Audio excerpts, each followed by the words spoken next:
conference room went dead silent. You could hear a pin drop. My uncle, the same man who'd told me I'd never amount to anything, who'd literally laughed in my face at Thanksgiving dinner 3 years ago, was staring at the letterhead on the document I'd just slid across the mahogany table. His face, pale, absolutely drained of color. The document was simple, really. Just a standard acquisition notice. But what made it special, what made this moment so incredibly, deliciously perfect, was the signature at the bottom. My signature, because as of 9 a.m. that morning, I didn't just work for the company that was acquiring his failing business. I owned it. And the best part? The clause on page 7 that stipulated all existing management would need to reapply for their positions, under my approval, but I'm getting ahead of myself. Let me take you back to where this all started, back to the moment everything changed, back to the day they laughed. Before we dive in, if you've ever been underestimated, dismissed, or flat out mocked for your dreams, and you stuck with it anyway, hit that like button right now. Subscribe and turn on notifications, because what you're about to hear is one of the most satisfying comeback stories I've ever come across. Trust me, you're going to want to stick around for this one. Now, let's get into it. 3.5 years ago, I was nobody. At least, that's what my family thought. That's what they said, actually. To my face. Repeatedly. I'd just graduated with a degree in computer science from a state school.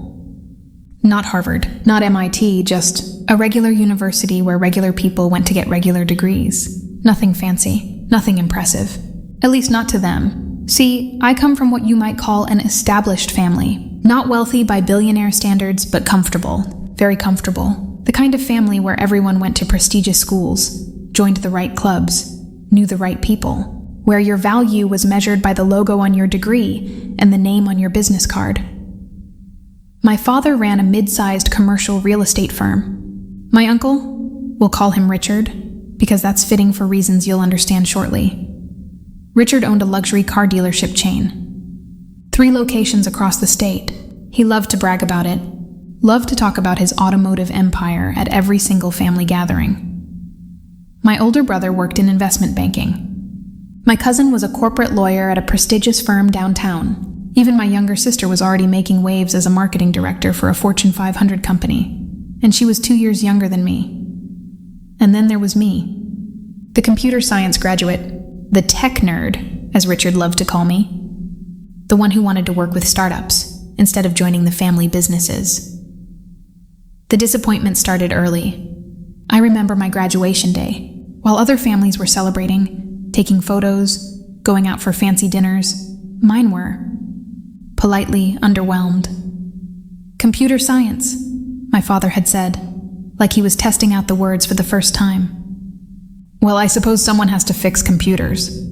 Can you make any money doing that? My brother had asked, not even trying to hide the condescension in his voice. But it was Thanksgiving dinner, 6 months after graduation, where everything really came to a head, where the laughing started. I'd been working at a small tech startup for those 6 months. The pay wasn't great. Honestly, it was barely above minimum wage when you calculated the hours I was putting in. But I was learning, growing, building something. The startup was developing AI-powered analytics software for small to medium-sized businesses. Revolutionary stuff, really. The kind of technology that could level the playing field, give smaller companies the same insights that only massive corporations could afford. I believed in it. Genuinely, deeply believed in it. So when the conversation at Thanksgiving turned to careers, as it always did in my family, I made the mistake of talking about my work. About the startup, about the vision we had, about the equity stake I'd negotiated instead of a higher salary. That's when Richard started laughing. Not a polite chuckle, not a subtle snicker, a full-on belly laugh, the kind that makes your face turn red and your eyes water. Equity? He managed to get out between laughs. In a startup? Oh, that's rich. Kid, do you have any idea how many startups fail? We're talking 90% in the first year alone. Actually, it's closer to 75% in the first year, and we're already past it. I tried to explain, but he cut me off. Whatever the number is, it's high. You're working for basically nothing, banking on some pipe dream that's going to crash and burn, and you think that's a smart career move." The whole table had gone quiet. My father was staring at his plate. My mother was doing that thing where she pretends to be very interested in the pattern on her napkin. My brother was smirking into his wine glass. "Richard, maybe we should—" my aunt started, but Richard was on a roll now. No, let me finish. Because this is important. This is a lesson." He turned to face me directly, and I'll never forget the look in his eyes. It wasn't anger. It wasn't even annoyance. It was pity. The kind of pity you'd show a child who didn't understand how the world worked. "You had opportunities. Your father offered you a position at his firm. I offered to bring you into the dealership, teach you the business from the ground up. Real businesses.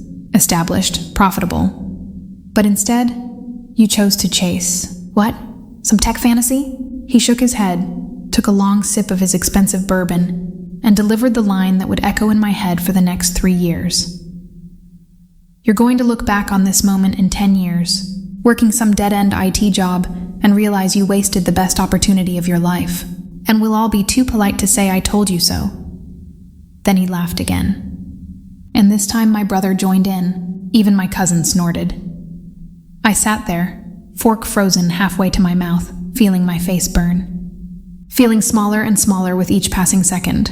My girlfriend, now my wife, but we were just dating then, reached under the table and squeezed my hand. But it didn't help. The conversation moved on. Someone made a joke about the football game. Someone else started talking about holiday shopping. And I just sat there, silent for the rest of the meal, replaying Richard's words over and over. "You're going to look back on this moment. Working some dead-end IT job, wasted the best opportunity of your life." That night, lying in bed, staring at the ceiling of our tiny apartment, I made a decision. A promise to myself. I was going to prove them wrong. All of them. But especially Richard. I didn't know how yet. Didn't know when, but I knew that one day, somehow, I was going to make that man eat every single word he'd said. The months after that Thanksgiving were hard. Really hard. The startup was struggling.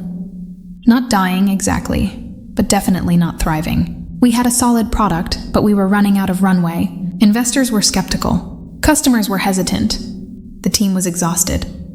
I was working 80, sometimes 90-hour weeks. I'd get to the office at 7 a.m. and wouldn't leave until midnight. Weekends didn't exist. Holidays were just days when the office was quieter. My girlfriend, Sarah, was incredibly patient. She'd bring me dinner at the office, sit with me while I coded, listen to me vent about bugs and deadlines and investor meetings that went nowhere. "Why do you keep doing this?" She asked me one night around 2 a.m., watching me debug a particularly nasty piece of code. I looked up from my screen. My eyes were burning. My back ached. I couldn't remember the last time I'd had a full night's sleep. "Because I have to," I said simply. She understood. She'd been at that Thanksgiving dinner. She'd seen the looks, heard the laughs. 6 months after that dinner, the startup hit a major milestone. We landed our first big client, a regional retail chain with 50 locations. It wasn't massive, but it was significant. Proof of concept. Validation. But more importantly, it gave us the traction we needed to close a Series A funding round. $3 million, not a fortune in the startup world, but enough to breathe. Enough to grow. I called my father to share the news. Not because I needed his approval anymore, but because he was still my father. "That's great, son," he'd said, and I could hear the genuine surprise in his voice. "Really, that's impressive." "Thanks, Dad." "Have you told Richard?" I paused. "No, why would I? He asks about you sometimes. I think he feels bad about, Thanksgiving." "Does he?" "Well, he hasn't said so directly, but—" "Then he doesn't feel bad," I interrupted. "And that's fine. I don't need his approval. I don't need anyone's approval." That was true. The anger, the hurt from that Thanksgiving, it had transformed into something else. Something cleaner, purer, fuel. Every time I wanted to quit, every time a deal fell through or a feature broke or an investor said no, I thought about Richard's laugh, about my brother's smirk, about sitting at that table, feeling worthless. And I worked harder. Year 2 was when everything exploded. In the best possible way. Our software had evolved. We'd pivoted slightly, focusing specifically on automotive retail analytics. It was a niche we'd stumbled into almost by accident, when one of our early clients, a small used car dealership, saw incredible results with our platform. They increased their sales by 34% in the first quarter after implementation. 34%. In an industry where 5% growth is considered excellent. Word spread. Fast. Within 6 months, we had 47 car dealerships using our software. Within a year, 200. We weren't just growing. We were dominating a niche market that the big tech companies had completely overlooked. The irony wasn't lost on me. Car dealerships, Richard's industry. We raised a Series B, $15 million this time. Then a Series C 6 months later, $40 million I hired aggressively. Brought in the best developers, the smartest analysts, the most ruthless salespeople. We expanded our platform, added features, integrated with every major dealership management system in the country. And I stayed quiet. Didn't post on social media about our success. Didn't send updates to family. Didn't brag at gatherings I stopped attending. Let them think whatever they wanted to think. Sarah and I got married in a small ceremony. Just close friends. We didn't even tell most of my family until after it happened. We bought a house. Nothing flashy, just a nice place in a good neighborhood. From the outside, I probably looked moderately successful, comfortable, doing okay. No one knew that our company's valuation had hit $200 million. No one knew that my equity stake was worth tens of millions on paper. No one knew that we were in talks with 3 major private equity firms about acquisition, offers. And absolutely, no one knew that I'd started researching Richard's business. His automotive empire of 3 luxury dealerships, the ones he bragged about endlessly. Turns out, they weren't doing so well. I want to be clear about something. I wasn't actively planning revenge. Not really. I was focused on building my company, on succeeding for my own reasons. But when one of our sales guys mentioned that a luxury dealership group in our state had been asking about our software, and I saw the name, well, I got curious. Richard's 3 dealerships, Mercedes, BMW, and Lexus, prime locations. High-end inventory, the kind of places that should be printing money, should be. I accessed our demo account that his sales manager had set up. Standard procedure. Potential clients get a 30-day trial with anonymized sample data to see how our analytics work. But I'm a coder. I know systems, and I knew how to look at the metadata, the timestamps, the usage patterns. What I found was troubling. For Richard, anyway. His dealerships were bleeding money. Not obviously, not catastrophically, but steadily. Death by 1,000 cuts. Inventory was sitting too long. Turnover rates were well below industry averages. His sales team was underperforming. His marketing spend was through the roof with almost no ROI. He'd over-leveraged on property expansions right before an interest rate hike. In short, Richard had made every classic mistake of a complacent business owner who thought his success was permanent. But here's the thing. It was all fixable. Completely fixable. With the right systems, the right analytics, the right approach, those dealerships could be turned around in 18 months. His sales manager ended up not moving forward with our software. Said it was outside their budget at this time. Translation. Richard was too proud to admit he needed help. Too proud to use software from his failure nephew's little startup. That decision would cost him everything.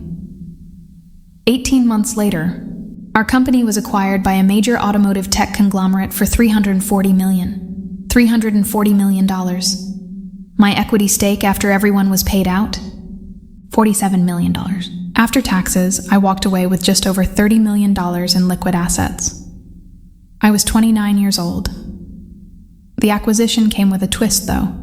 The parent company wanted me to stay on, not just as an employee, but as the head of a new division focused on dealership acquisitions and optimization. Their strategy was simple. Find struggling dealerships, acquire them at a discount, implement our software and systems, turn them around, and either operate them profitably or sell them at a premium. And they they gave me a $50 million acquisition fund to start with. I accepted immediately. My first task? Identify potential acquisition targets in our region, dealerships that were struggling but salvageable, properties that were undervalued, opportunities that others had missed. I spent 3 weeks building a list, running numbers, creating projections, building business cases for each potential acquisition. And right at the top of my list, circled in red, were 3 addresses I knew by heart. Richard's dealerships. I did my due diligence. Brought in external auditors, had our team run every possible analysis, not because I needed to, I already knew what they'd find, but because I needed this to be airtight, professional, beyond reproach. The numbers were actually worse than I'd thought. Richard was roughly 18 months away from defaulting on his commercial real estate loans, maybe 24 months if he got lucky. He'd been covering it up well. Juggling payments, extending credit lines, shifting money between the 3 locations to keep up appearances, but it was unsustainable. I built the acquisition proposal, made it fair, actually more than fair. We'd pay off his debts, give him a modest premium on his equity, and offer him the option to stay on as a general manager if he wanted. Professional, clean, generous, even. But there was one non-negotiable clause. All existing management would need to go through a formal review and reapplication process for their positions. Standard practice in acquisitions. Nothing personal, just business. I presented the proposal to my board.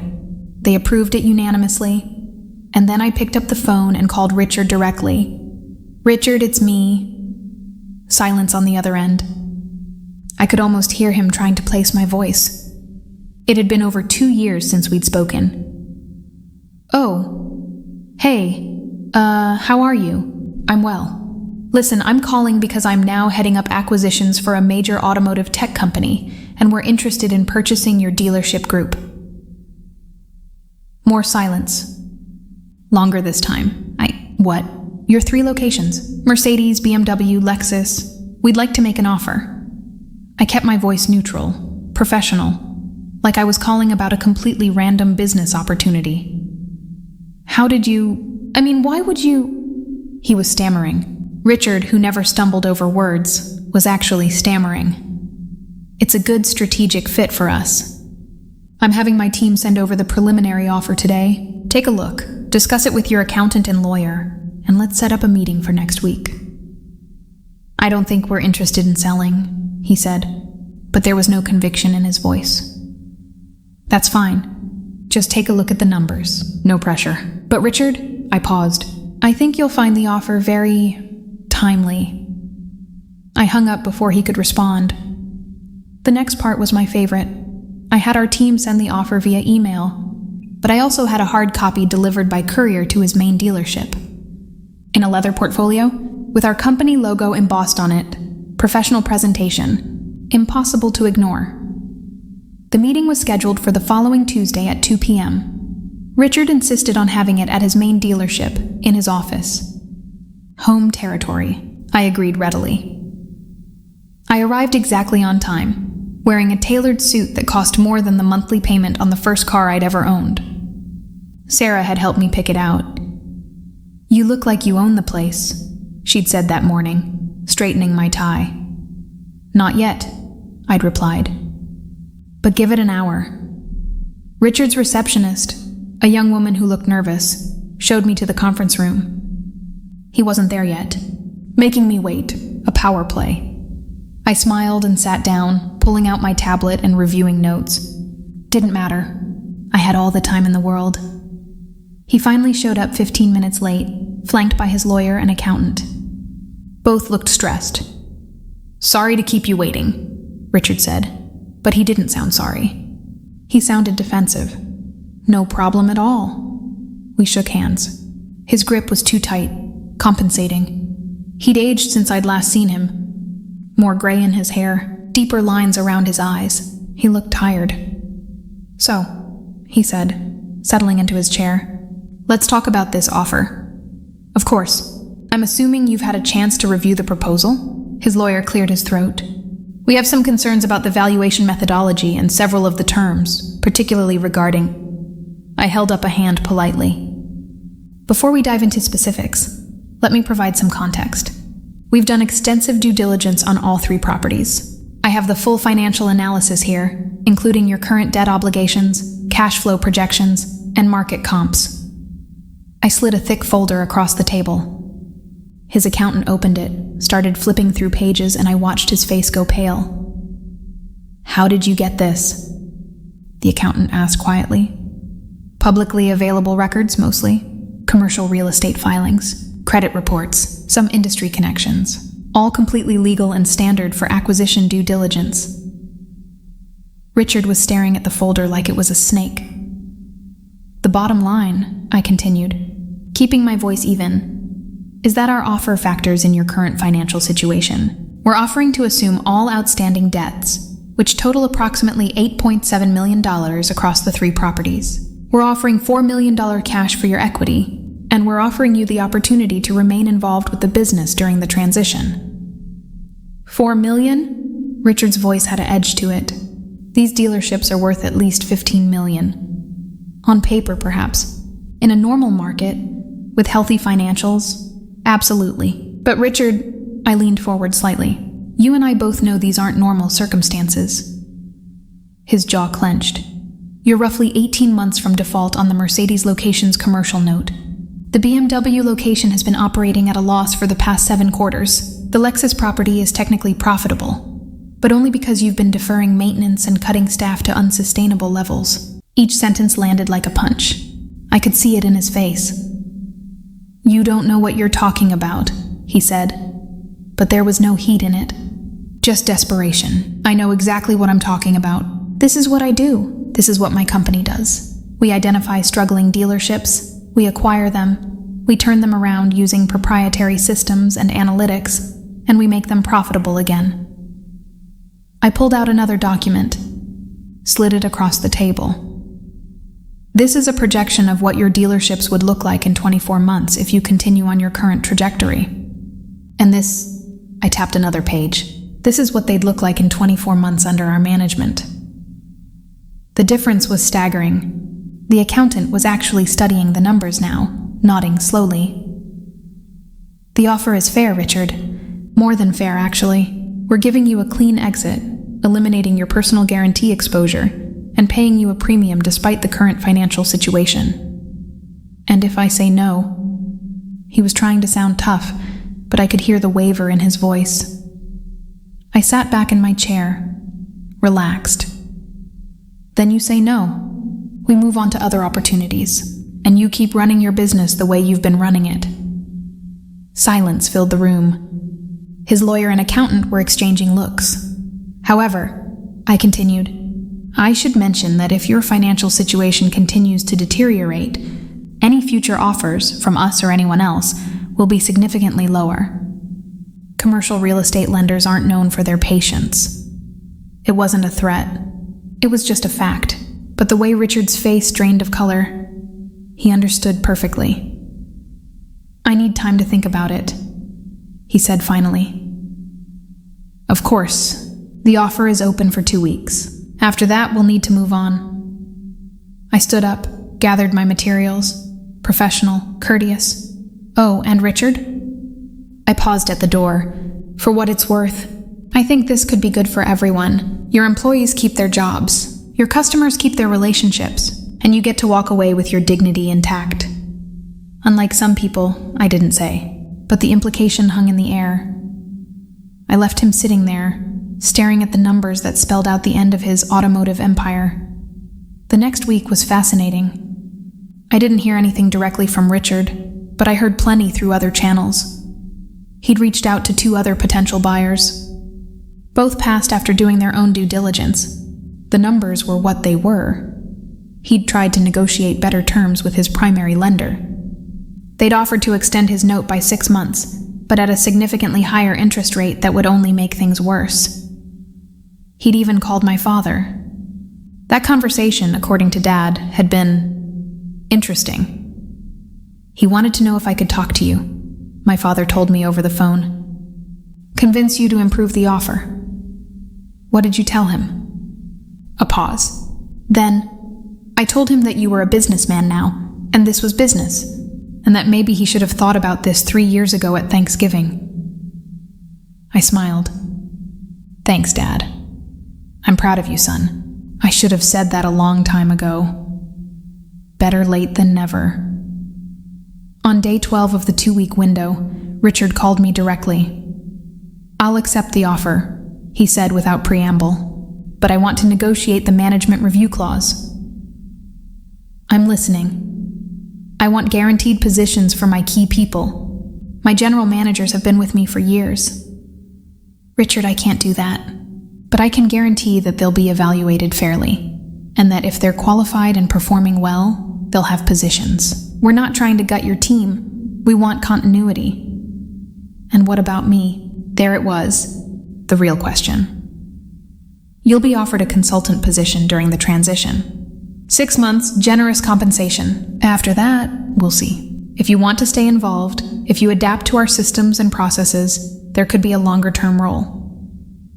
As what? A middle manager in my own dealerships? As an experienced professional in a growing company? Richard, your knowledge of the luxury automotive market is valuable, but the way you've been running these businesses, that has to change. More silence. When do you want to close? He asked finally. 30 days. We'll handle all the paperwork, coordinate with the lenders, make it as smooth as possible. Fine. Richard, this is the right decision. You're going to see... He hung up. The closing was scheduled for a Wednesday morning. 33 days after my initial phone call. We'd moved quickly once Richard agreed, and everything had fallen into place smoothly. Too smoothly almost. But that's what happens when the deal makes sense for everyone involved.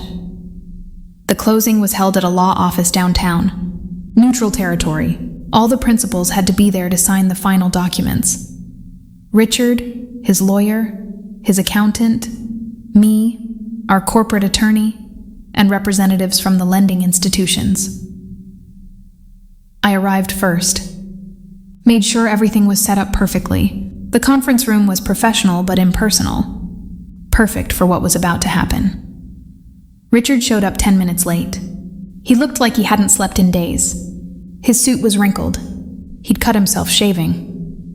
This wasn't the confident, boisterous man who'd laughed at me 3 years ago. This was someone who'd been beaten. By circumstances, by his own mistakes, by reality. For a moment, just a moment, I almost felt bad for him. Almost. The paperwork took about 90 minutes. Signatures on dozens of documents, verification of wire transfers, final confirmations from the lenders that all obligations were satisfied. And then it was done. Richard owned nothing. I owned 3 luxury car dealerships. Well, Richard said, standing up stiffly, I guess that's it then. Not quite, I said. There's one more thing I wanted to discuss. His lawyer tensed, but I smiled reassuringly. I meant what I said about valuing your experience. I'd like you to stay on as a consultant, like we discussed, but I also want to explain our vision for these locations, so you understand what we're building. I pulled out my tablet, brought up a presentation.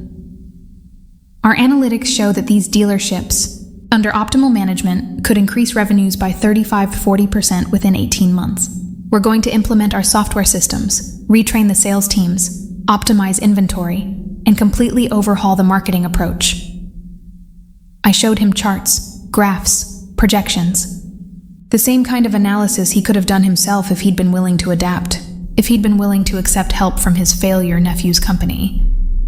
This is what these businesses are capable of, I said.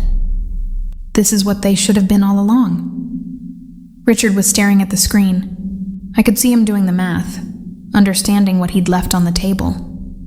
What he'd missed by being too proud, too stubborn, too convinced he already knew everything. You could have done this yourself, I said quietly. We offered you our software 3 years ago. Your sales manager requested a demo. Do you remember what you decided? His eyes met mine, and I saw recognition there. Memory. You said it was outside your budget, I continued. But it wasn't really about the budget, was it? It was about pride, about not wanting to admit that maybe, just maybe, someone else had figured something out that you hadn't. Don't, he said hoarsely. Don't what? Don't point out that this entire situation could have been avoided? That you could still own these dealerships? Could be thriving instead of selling, if you'd just been willing to accept help, to learn, to adapt. I wasn't angry.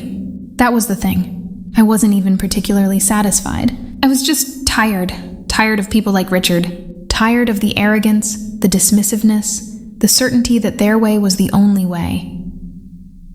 You laughed at me, I said, and my voice was steady. Calm. At Thanksgiving, 3 years ago, you told me I was wasting my life, that I'd look back with regret. Do you remember? He didn't answer, but he didn't need to. I'm not telling you this to be cruel. I'm telling you this because I want you to understand something. The world is changing. Technology is changing everything about how businesses operate, and the people who refuse to adapt, who refuse to learn, who think their past success guarantees their future, they get left behind. I closed my tablet, stood up. You're a smart guy, Richard. You built something impressive, but you stopped growing. You stopped learning. You assumed that what worked before would work forever. I extended my hand. So here's my offer. Work with us. Actually work with us. Learn our systems. Understand what we're doing and why. You might discover that the kid you laughed at actually knows something valuable. He looked at my hand for a long moment. Then slowly he shook it. His grip was weak now. Defeated. I'll think about it, he mumbled. You do that. He left without another word. His lawyer and accountant gathered their things quickly, clearly uncomfortable. Once they were gone, our corporate attorney let out a low whistle. That was brutal, she said. Was it? I honestly wasn't sure. You just made a man watch you take everything he built. No, I corrected. I watched him realize he'd thrown away everything he built. There's a difference. The news spread through my family faster than I expected. My father called that afternoon. You bought Richard's dealerships. The company I work for bought them, yes. Don't play games. Everyone knows you ran the acquisition. Then everyone knows correctly. A pause. How does it feel? I thought about that. How did it feel? I'd expected triumph, vindication, that rush of satisfaction when you finally prove everyone wrong. But what I felt was peace, quiet, like I'd finally set down something heavy I'd been carrying for a long time. It feels like closing a chapter, I said finally. The next family gathering was Christmas, 2 months later. I'd stopped avoiding them after the acquisition went through. Didn't see the point anymore. I walked in with Sarah, who was visibly pregnant now. We hadn't announced it to most of the family yet. More silence from me while I built the things that mattered. The room went quiet when we entered. My brother stood up, walked over, and extended his hand. Congratulations, he said. On everything. The acquisition, the success, all of it. I shook his hand. Thanks. I was wrong, he said quietly. About the startup thing. About all of it. I'm sorry. Water under the bridge. My cousin came over next, then my aunt. One by one, family members who dismissed me, doubted me, or just been silent while others laughed. They all came over to offer congratulations, and in some cases, apologies. Richard didn't show up. His wife came briefly and said he was under the weather. No one believed it, but no one pushed. Later, I found my father standing alone on the back patio, looking out at the garden. You proved me wrong too, he said without turning around. I wasn't trying to prove you wrong, Dad. I was trying to prove myself right. He nodded slowly. That's better. Healthier. You taught me that, actually. You always said the only person you're really competing with is yourself. Did I? He smiled. Must have been one of my more insightful moments. We stood there in comfortable silence for a while. So what's next? He asked finally. You've conquered the dealership world, built your empire, proved everyone wrong. What do you do now? I thought about the company we were building, about the dozens of other dealerships we were planning to acquire and turn around, about the jobs we were saving, the businesses we were rescuing. I thought about Sarah and the baby coming in 4 months, about the life we were building that had nothing to do with proving anything to anyone. I grow, I said simply. I learn. I keep getting better. And I make sure that when my kid asks me what I think about their dreams, I remember this. All of this. Good answer, Dad said. A year after the acquisition, the 3 dealerships had been completely transformed. Revenue was up 38%. Employee satisfaction scores were the highest in the region. Customer ratings had gone from mediocre to exceptional. And Richard was still working as a consultant, though his role had evolved. He'd actually taken to the new systems, learned the analytics, and become a valuable asset in training other dealership managers as we expanded. It turned out that once he let go of his ego, once he stopped needing to be the smartest person in the room, he was actually quite good at his job.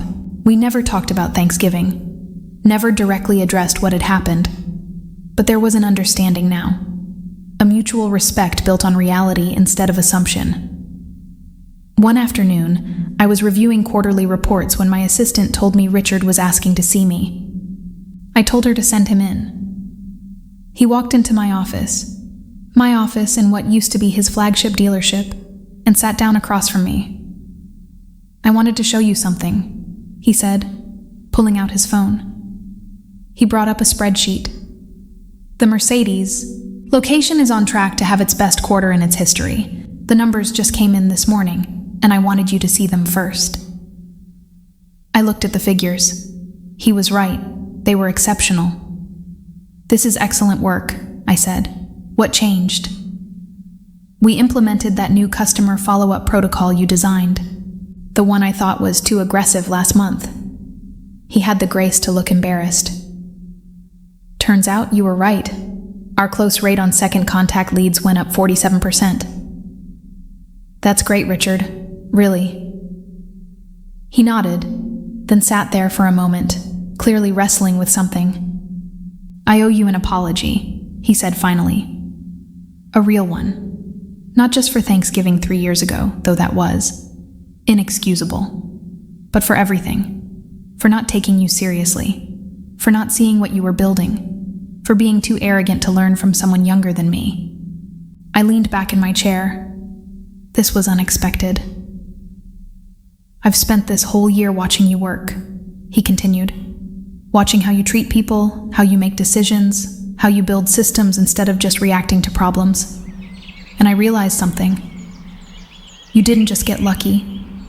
You're genuinely good at this, better than I ever was, if I'm being honest." "Richard, let me finish, please." He took a breath. "I built those dealerships over 20 years. I was proud of them. Maybe too proud. And when things started going wrong, instead of asking for help or trying new approaches, I just dug in, insisted I knew best, refused to see that the world had changed around me." He looked me straight in the eye.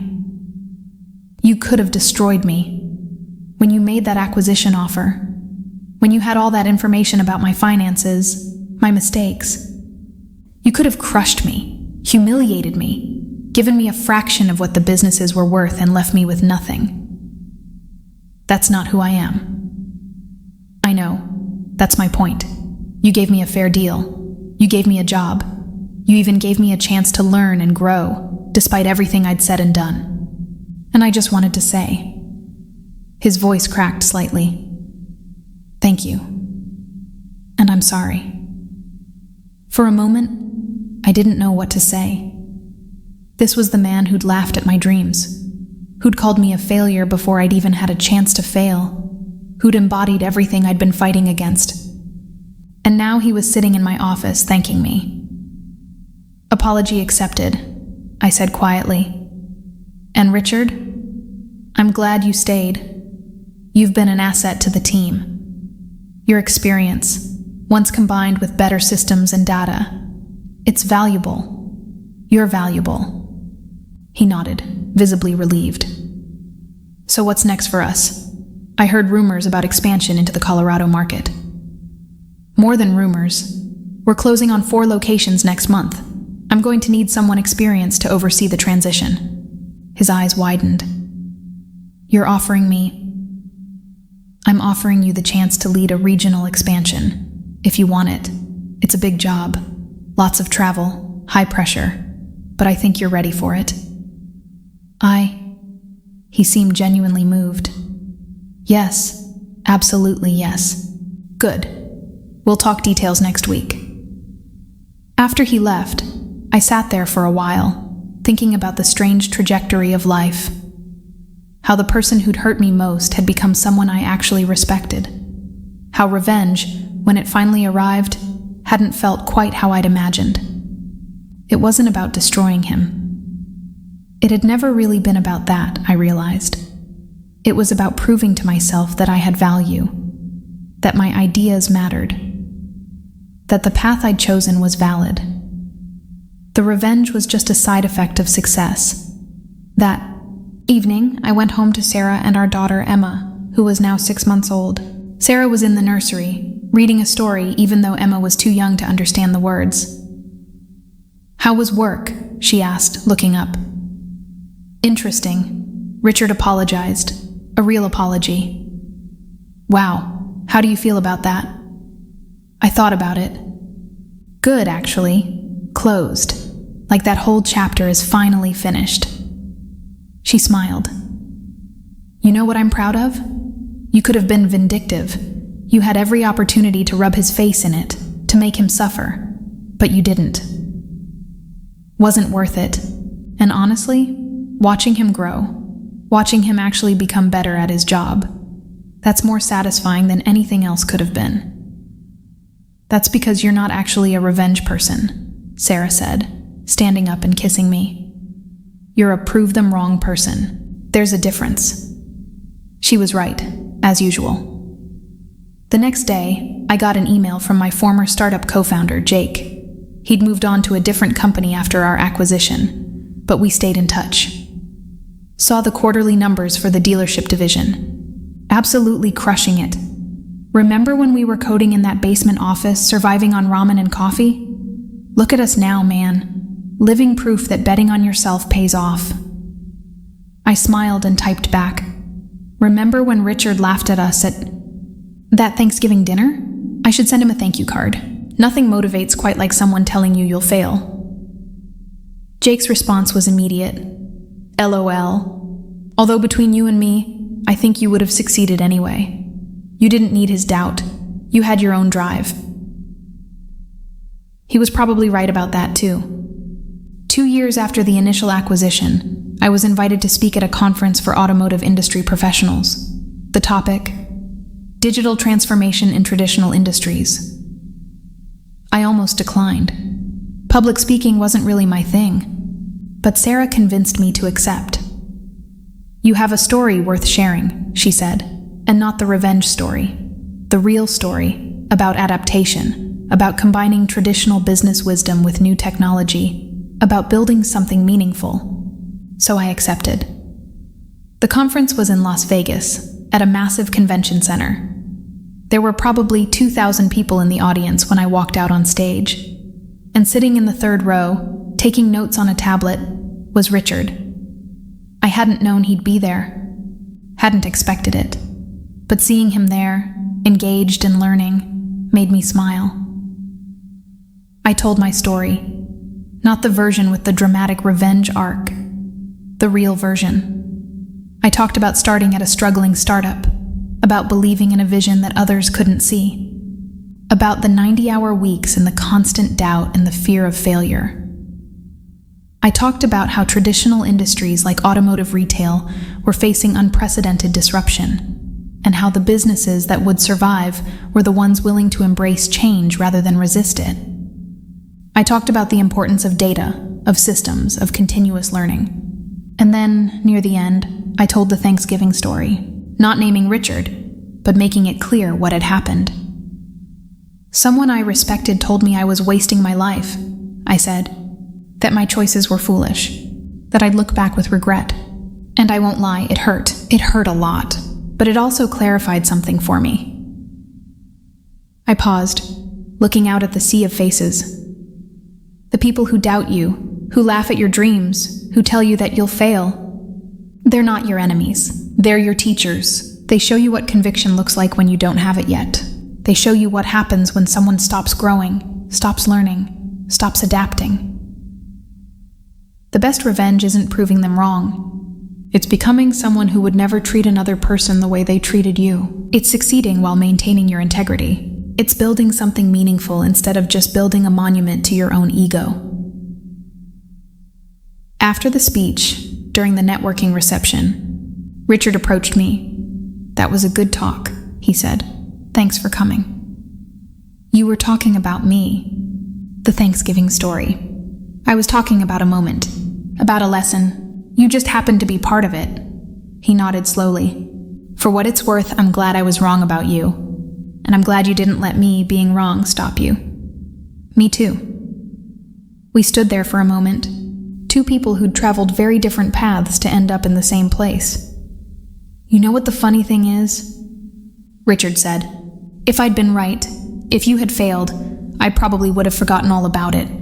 Wouldn't have thought twice about that Thanksgiving dinner. But because you succeeded, because you proved me so spectacularly wrong, I think about it all the time, about how close I came to crushing someone's dreams just because I couldn't see past my own limitations. What do you do with that?" I asked, genuinely curious. "I try to be better. When young employees come to me with ideas that seem crazy or unconventional, I listen, really listen, because maybe they see something I don't. Maybe they're right and I'm wrong. Again." "That's good," I said. "That's growth. Thanks to you." "No," I corrected. "Thanks to you being willing to learn. I provided the circumstances. You did the work." So here's what I learned from all of this. Revenge is empty, if that's all you're chasing. But building something meaningful, proving your own worth to yourself, becoming someone you're proud of, that's everything. The people who doubt you will either eventually see your value or they won't. Either way, it doesn't matter, because you're not doing it for them, you're doing it for you. And sometimes, if you're lucky, the people who hurt you might even become people who help you grow. That's the real plot twist. That's the real justice. Not destruction, transformation, not revenge, growth, not proving them wrong. Proving yourself right. If this story resonated with you, hit that like button right now. And listen, I want to hear from you in the comments. Have you ever been underestimated? Have you ever had someone laugh at your dreams? And if so, what did you do about it? Drop your stories below. Let's build a community of people who turned doubt into determination. And of course, subscribe to Plot Twist Justice for more stories where karma doesn't just strike. It transforms. Where the ending isn't just satisfying, it's meaningful. Because the best revenge story is the one where everyone grows. Thanks for watching.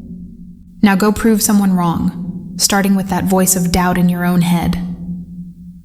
See you in the next one.